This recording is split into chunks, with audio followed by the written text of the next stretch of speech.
Conseil d'experts vous est présenté par Helvetia.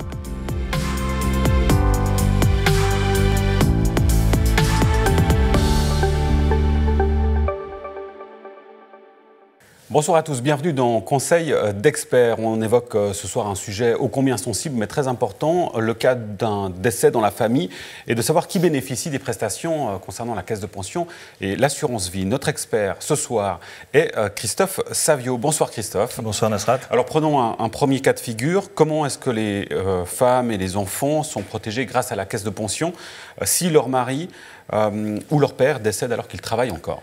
Alors, selon la loi, une rente de survivant est versée au conjoint, mari ou femme. Pour autant, certaines conditions régissent ces rentes.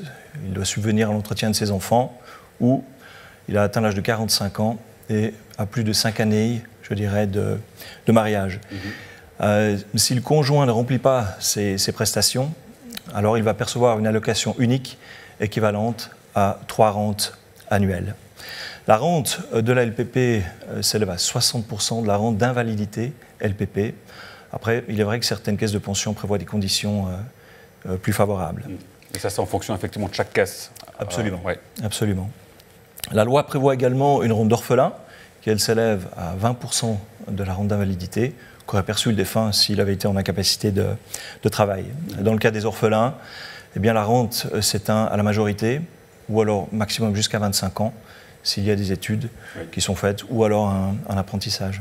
Et un homme, de quoi bénéficie-t-il si sa femme décède ? Alors, contrairement à l'AVS, un veuf va toucher des prestations du deuxième pilier, même s'il n'a pas d'enfant. Mais il est vrai que dans le cadre de l'AVS, effectivement, les veufs ou partenaires enregistrés, imaginons entre hommes ou entre femmes, perçoivent des prestations que jusqu'à la majorité, je dirais, du plus jeune enfant. Ça, c'est l'élément pour les hommes. Et à quelles prestations peut-on prétendre si son conjoint retraité décède alors qu'on est soi-même déjà à la retraite ?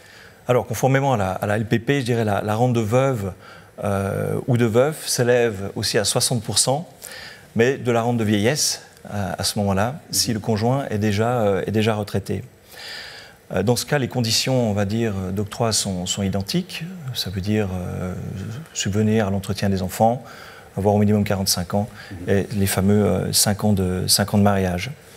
Une rente d'orphelin est également versée pour les enfants, mais à hauteur de 20% de la rente de vieillesse et non pas de la rente d'invalidité. Alors, je dirais, au vu des lacunes que présente en tout cas la couverture légale qui offre la caisse de pension, suivant les cas, il peut être important, je dirais, de recourir à une assurance de type troisième pilier. Oui, c'est effectivement un complément, on le dit toujours, pas seulement pour les revenus à la retraite, mais dans ces cas de figure-là aussi, c'est extrêmement important, on le comprend bien. Oui. Christophe, maintenant, dans le cas d'une famille recomposée, qui a droit finalement à quelles prestations de la part de la caisse de pension ? Bonne question, je pense que ça va intéresser beaucoup de monde aujourd'hui.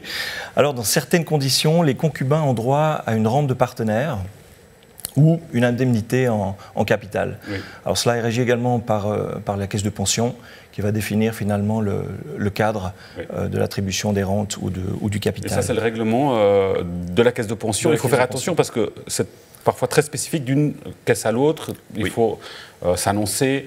Il y a des procédures à suivre pour qu'il soit reconnu comme concubin. C'est juste. Alors effectivement, il est important, je dirais, de se déclarer son concubin identique, pour l'autre personne ce sera la même chose, donc de s'annoncer, de déclarer à la caisse de pension afin de pouvoir, le cas échéant, toucher des prestations.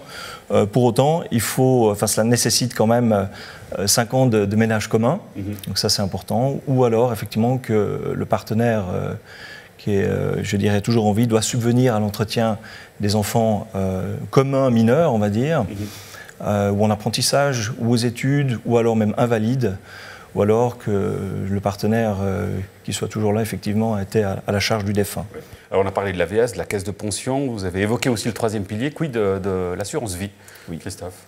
Alors, la prestation de l'assurance vie, je dirais, elle est versée aux bénéficiaires. Dans le pilier 3A, la loi précise le cadre, je dirais, de qui a droit à la prestation. Donc vous avez tout d'abord les conjoints, ou les partenaires enregistrés. À défaut, vous aurez effectivement les descendants directs. Ensuite, je dirais les autres personnes que le défunt avait à charge.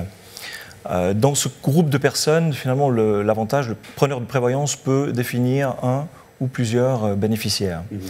Alors si, je dirais, il y a à défaut de ses survivants, la prestation reviendra aux parents, aux frères et sœurs, ou le cas échéant, aux bénéficiaires, aux autres bénéficiaires. Oui.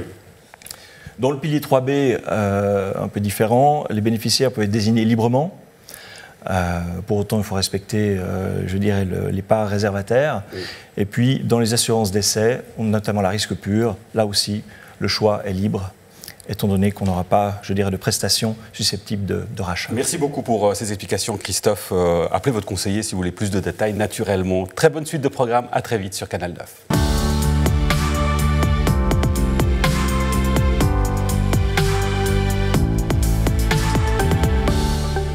Simple, clair, Helvetia.